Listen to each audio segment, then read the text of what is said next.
This is the new Canon S100, the most recent update of the S series from Canon. This 12 megapixel point and shoot is the top of their compact line. This rugged camera is that elusive middle ground between powerful and compact. This little camera weighs 7 ounces and is barely over an inch thick, making it a great pocket camera. The outside has a light grit sandpaper finish, making the camera feel solid without the heft of protruding hand grip. While I keep the wrist strap on most of the time for safety, I'm not totally afraid to take it out without one. On the outside of the camera there is a tripod mount, HDMI and USB port, battery and SD card cover, one multi-directional scroll wheel, one control wheel, and one mode selection wheel, plus other assorted buttons. The controls feel solid in the hand.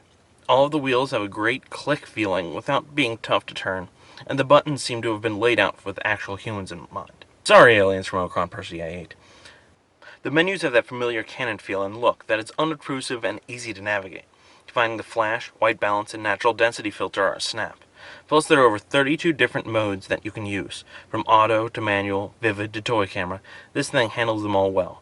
I personally have great fun using the miniature, toy camera, and color accent modes. They all seem to make good use of the camera's new Digic 5 processor. Speaking of that processor, have I mentioned how fast it makes this camera? Well, it's super fast. The 9 frames per second burst mode, even with the RAW and JPEG processing, seems to be quicker than expected. Even in normal shooting mode, when I've handed this camera to other people, they've taken 3 or more shots without even knowing it. The camera is that quick. The S100 has a new CMOS sensor from Canon, making it able to take 1080p video from almost any picture effect mode on the camera. The videos come out looking good with only minor artifacts. The audio even sounds pretty good from the small stereo mics, making this my new take-everywhere video camera. Even when compared to a dedicated video camera like the Canon Vixia HF200, this little point-and-shoot holds up well. The S100 even has a high-speed video mode. While it does require a lot of light, it produces fairly nifty low-resolution videos. But unfortunately, I have still found few reasons to use it yet. The new sensor also gives this camera the ability to take some pretty amazing low-light photos. I've taken a fair number of shots without the flash and found that almost all of them seem just as crisp as the ones I took in full daylight. The low-light images this camera produces from such a small form factor, it's hard to resist. The camera even has an HDR mode, which unfortunately still requires a tripod, when a fair number of its competitors will auto-line up the photo for you. The pop-up flash is powerful, but annoying. It comes up right in the spot I naturally want to put my fingers, causing a flash error that I need to reset the camera to fix. Canon seems to have noticed this problem and made the motor sturdy enough to take this abuse without breaking in the foreseeable future.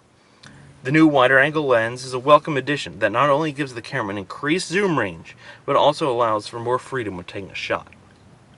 The lens also comes with a new intelligent optical image stabilization feature that seems to work well. It can detect if you are panning, or if the subject is stable, or if you're using the camera without a tripod. This, in combination with the new sensor, makes the low-light images I have taken look amazing. Its ease of use and customization makes this superior to almost all other compacts I've laid my hands on.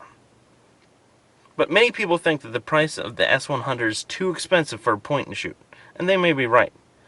But in comparison to a used Nikon D60 with the kit 18 to 55mm lens, you get a similar image quality in a much smaller size. While the DSLR still has a much better depth of field, and with different lenses, a much wider range of options than the S100. But that extra lens immediately places the cost well above that of the Canon. And you still have a large, bulky camera that you may not want to lug everywhere. Plus, many entry-level DSLRs only shoot low-resolution video, if they shoot any video at all. Overall, the S100 is a great little pocket camera. I feel comfortable taking it anywhere and using it for almost any situation. If you're on the fence between buying a DSLR or one of its mirrorless counterparts, but are worried about the size, seriously consider the S100. As for those who are just looking for an awesome point-and-shoot, this is it. The offerings from Sony and Nikon just don't compare.